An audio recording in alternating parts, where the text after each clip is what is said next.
These are 8 iconic Spike Lee characters who represent nearly 2 decades of filmmaking that changed how Hollywood portrayed black life, complexity, and moral ambiguity on screen.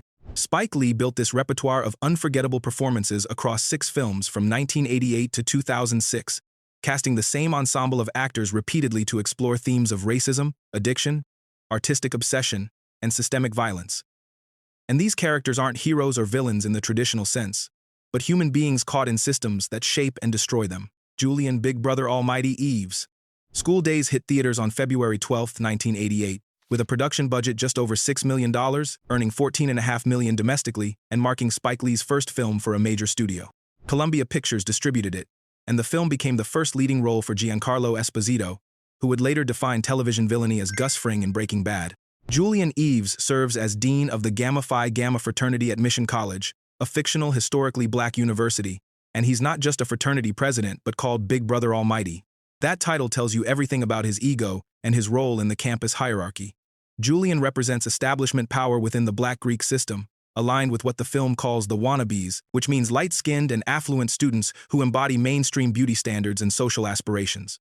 Dap Dunlap, played by Lawrence Fishburne, becomes his primary rival because Dap represents political activism and challenges the Greek system's obsession with social status over consciousness. Julian's girlfriend Jane leads the Gamma Rays sorority, and together they represent one side of the film's central tension around colorism, that wannabes versus jigaboos conflict that Lee refused to shy away from. What makes Julian fascinating is how he mentors the character Half Pint, played by Spike Lee himself, subjecting Half Pint to brutal hazing and repeatedly telling him he'll become a Gamma man over his dead body.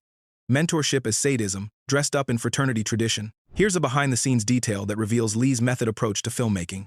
He arranged for the 2 groups of actors to stay in separate hotels during filming, giving the wannabes actors better accommodations than the jigaboos actors, and creating genuine tension that showed up on camera. The step-show fight between Dap's crew and the Gammas wasn't scripted, and when a real fight broke out due to built-up tensions, Lee ordered cameras to keep rolling, and that authentic footage made it into the final cut. Controversy hit immediately.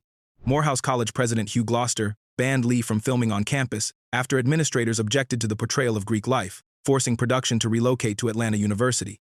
Black Greek organizations accused Lee of giving an inaccurate view of fraternity culture and portraying leadership as sadistic. But here's what School Days accomplished. 30 years later, Spike Lee said people still come up to him saying the film was the reason they went to a black school because they didn't even know HBCUs existed until they saw this movie. Cultural impact that transcends critical reception. School Days got a 58% on Rotten Tomatoes and a 52% on Metacritic, but Roger Ebert gave it 3.5 stars and called it one of the most honest and revealing movies about modern middle-class black life in America. The film brought HBCUs into mainstream consciousness and established Lee's recurring ensemble, with Giancarlo Esposito, Bill Nunn, Ossie Davis, and Samuel L. Jackson appearing in film after film and creating a repertory company unique in American cinema, Pino Frangione.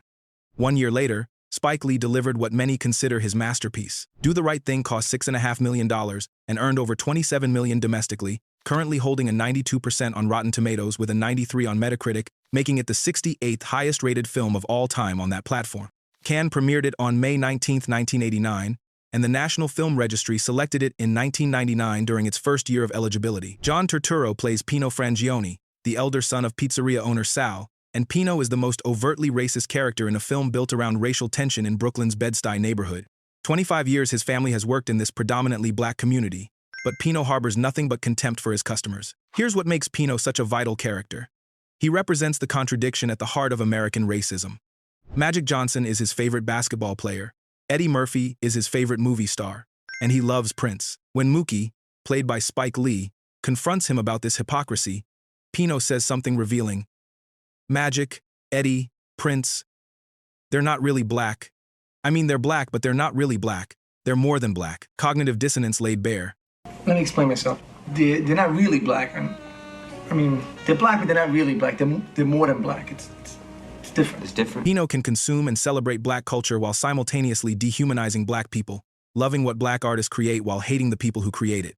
Film studies programs worldwide analyze this scene because it exposes how racism operates not through consistent logic but through compartmentalization and exception-making. The film also features a montage where characters deliver racist tirades directly into the camera. Mookie attacks Italians, Pino attacks African Americans, and other characters attack Koreans, Puerto Ricans, and Jews. The fourth wall breaks to make the audience complicit and uncomfortable. Mr. Senor Love Daddy finally stops it. Yo, hold up, time out, Y'all take a chill. Here's how Spike Lee discovered John Turturro. Lee saw him in the film Five Corners, where Turturro plays a character who dances with his mother, throws her out a window, then sneaks into the Bronx Zoo and beats a penguin with a baseball bat. Lee said, "That's my guy."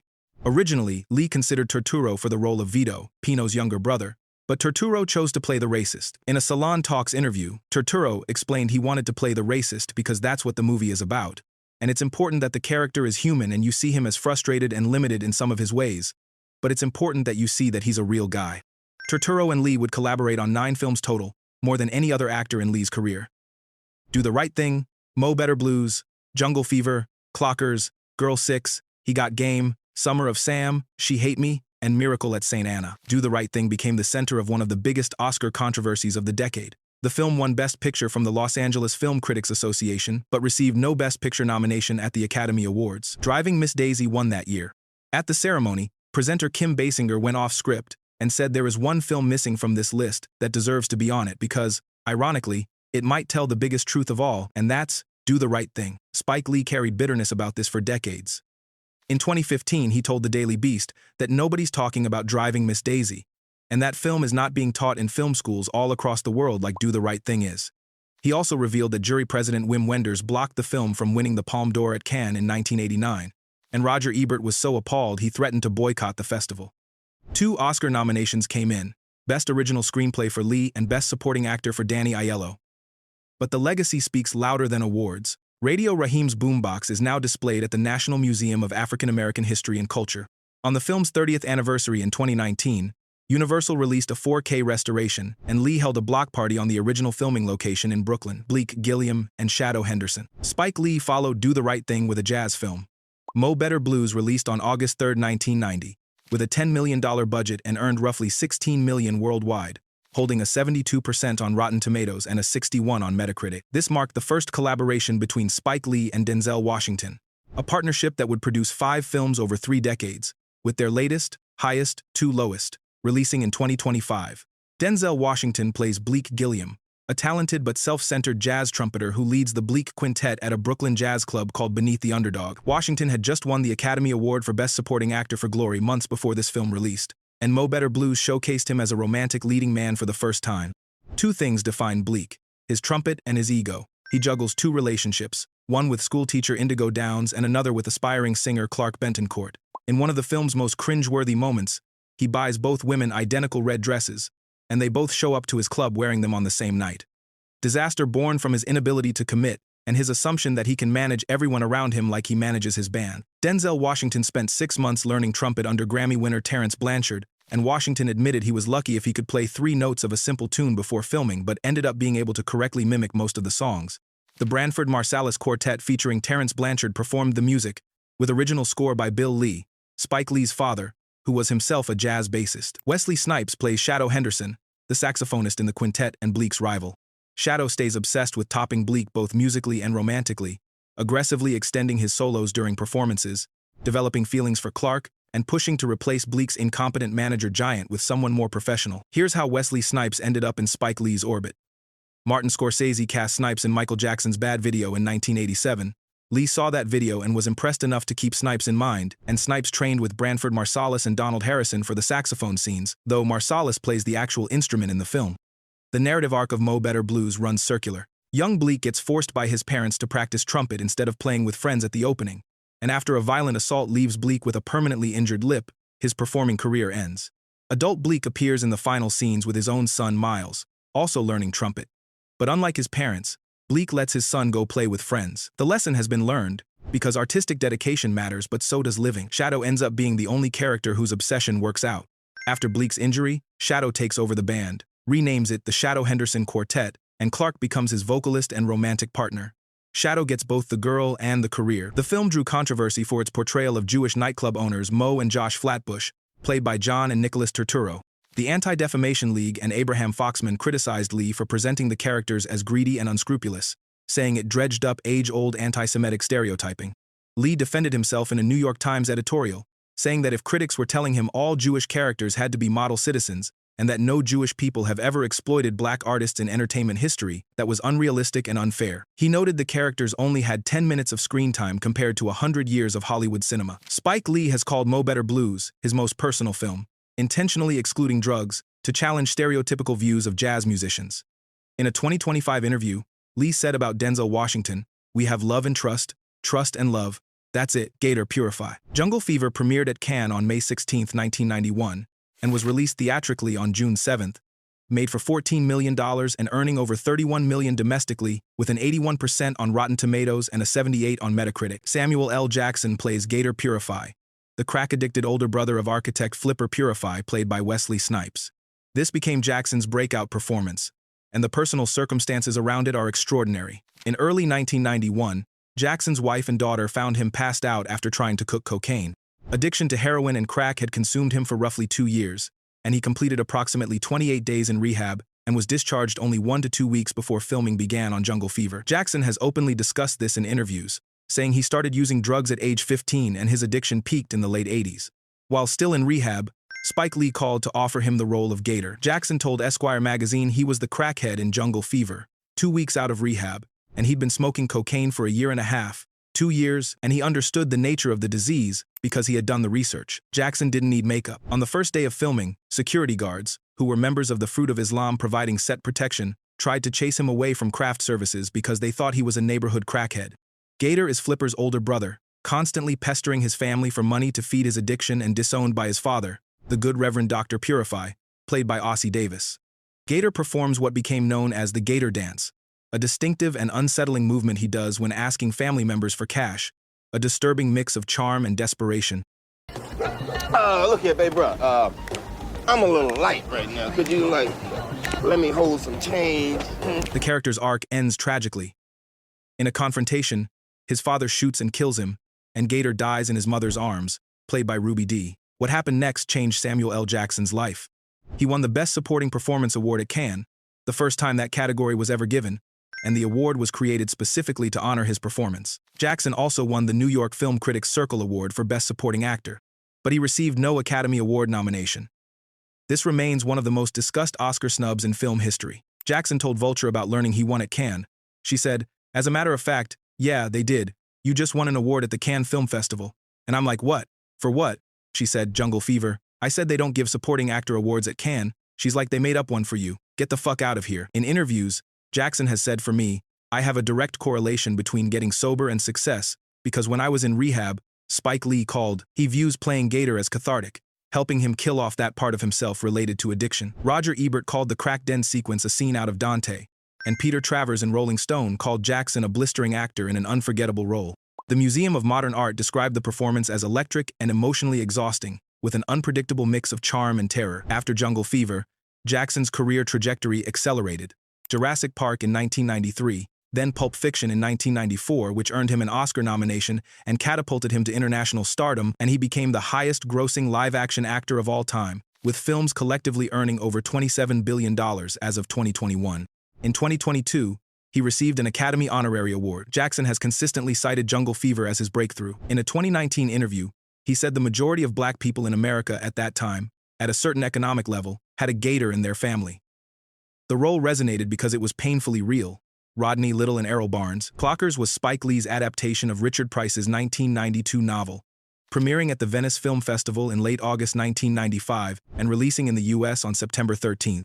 Production budget of approximately $25 million against earnings of only $13 million domestically meant a box office failure with roughly a $12 million deficit. Martin Scorsese was originally attached to direct but dropped out to focus on Casino, remaining as co-producer. The film holds a 75% on Rotten Tomatoes and a 71% on Metacritic, praised by critics but ignored by audiences. Delroy Lindo plays Rodney Little, a local drug kingpin who operates as both mentor and manipulator to young street-level dealers called clockers.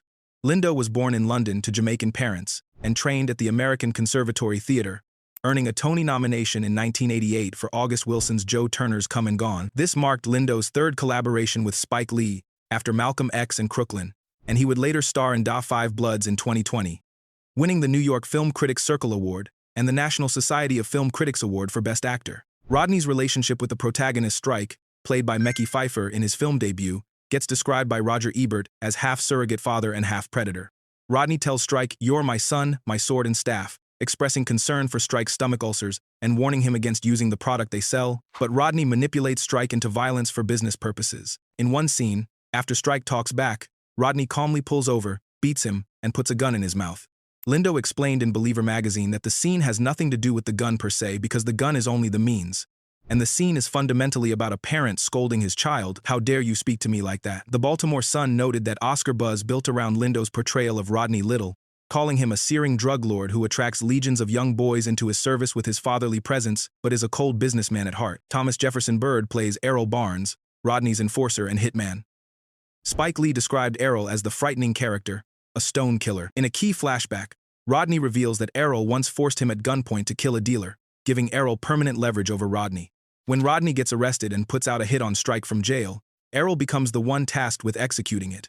And in the film's climax, a young boy named Tyrone shoots and kills Errol to protect Strike. Thomas Jefferson Byrd was born June 25, 1950, in Griffin, Georgia, earning a Bachelor of Science in Education from Morris Brown College and a Master of Fine Arts in Dance from the California Institute of the Arts. He became one of Spike Lee's most frequent collaborators, appearing in 8 films and the Netflix series She's Gotta Have It, and he earned a Tony nomination in 2003 for Best Featured Actor in a Play for Ma Rainey's Black Bottom alongside Whoopi Goldberg. October 3, 2020, Thomas Jefferson Byrd was murdered in Atlanta, Georgia, at age 70, and police found him with multiple gunshot wounds to his back.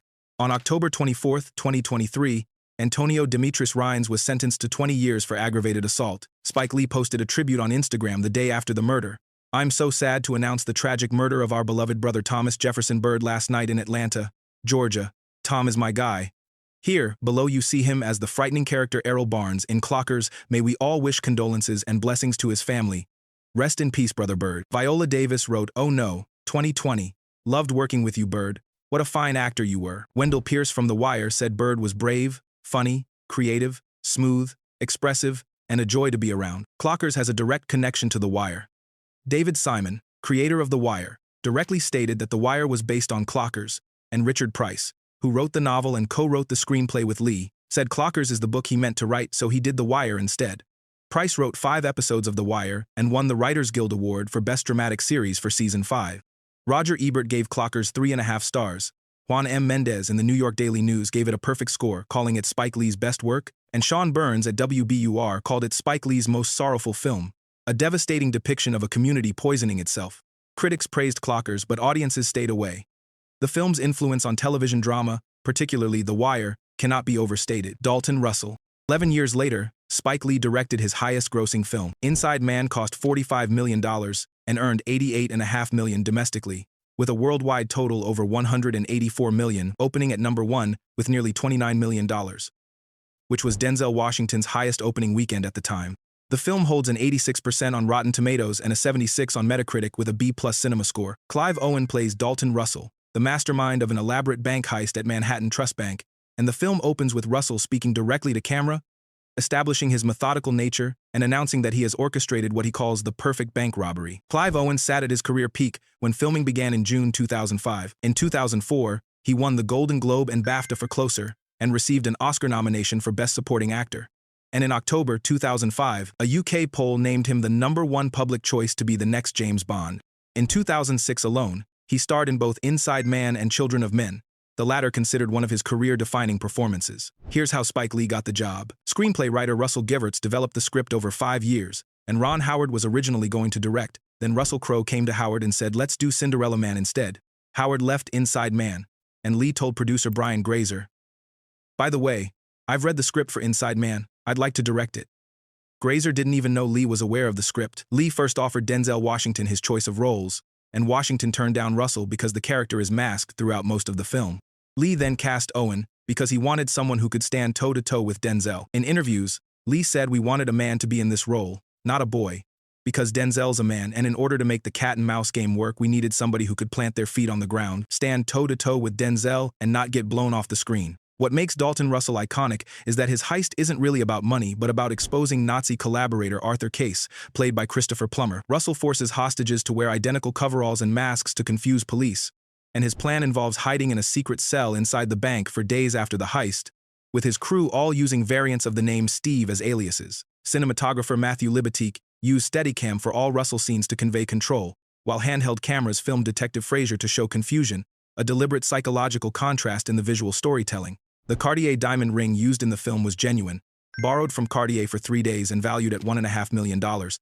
And the video game scene wasn't in the original script, because Lee added it to make a comment on gangster rap's infatuation with violence. Inside Man won several awards, including being named one of the AFI's top 10 films of 2006, and Spike Lee won the NAACP Image Award for Outstanding Directing, proving Lee could excel with genre filmmaking while maintaining his artistic voice. A sequel got announced in November 2006, with Lee in talks to direct, but in 2011 Lee confirmed the project fell through due to funding issues.